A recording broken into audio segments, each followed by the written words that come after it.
But let's dive into it. A Challenge to Life by Napoleon Hill. Life, you can't subdue me because I refuse to take your discipline too seriously. When you try to hurt me, I laugh, and the laughter knows no pain. I appreciate your joys whenever I find them. Your sorrows neither discourage nor frighten me, for there is laughter in my soul. Temporary defeat does not make me sad. I simply set music to the words of defeat, and then I turn it into a song. Your tears are not for me. I like laughter much better.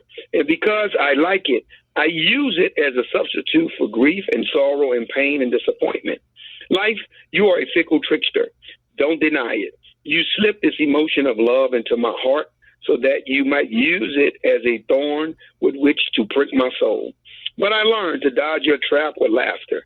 You tried to lure me with the desire for gold, but I have fooled you by following the trail which leads to knowledge. Instead, you induce me to build beautiful friendships and then convert my friends into enemies so you may harden my heart. But I sidestep your fickleness by laughing off your attempt in selecting new friends in my own way. You cause men to cheat me at trade so I would become distrustful, but I win again because I possess one precious asset which no man can steal. It is the power to think my own thoughts and to be myself. You threaten me with debt, but to me, debt is nothing more or nothing worse than a long, peaceful sleep. And sleep is the sweetest of human experiences except laughter. You build a fire of hope in my heart, then sprinkle water on the flames. But I'll even go you one better by rekindling the fire, and I laugh at you once more. Life, you are licked as far as I'm concerned because you have nothing with which to lure me away from laughter, and you are powerless to scare me into submission. To a life of laughter, then I raise my cup of cheer. This is how he ended this essay, which was so strong with the line that he used. And as we were closing it out, look what he said. He says, life, you are licked as far as I'm concerned because you have nothing with which to lure me away from laughter, and you are powerless to scare me into submission. I want you all to understand what he's talking about, because remember, the title of the essay is called A Challenge to Life. So he's speaking about the challenges, the trials, the tribulations that every human being is going to experience. You know, people blow me away a lot of times when they're going through something and they act like they're the only ones in the world that literally is going through it.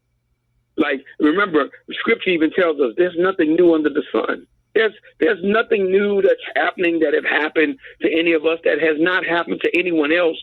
So when people, just panic and operate and begin to move that way, and it's like, no, you're not the only one this has ever happened to. You do realize that, right? You know, there are other people that have experienced what you're currently experiencing right now.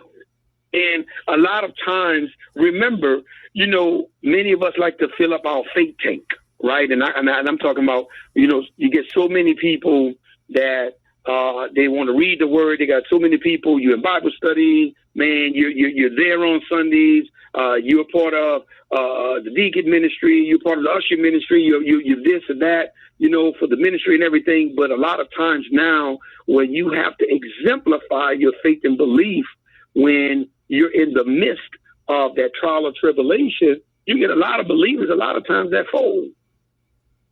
That's the time you got to implement what you've been learning.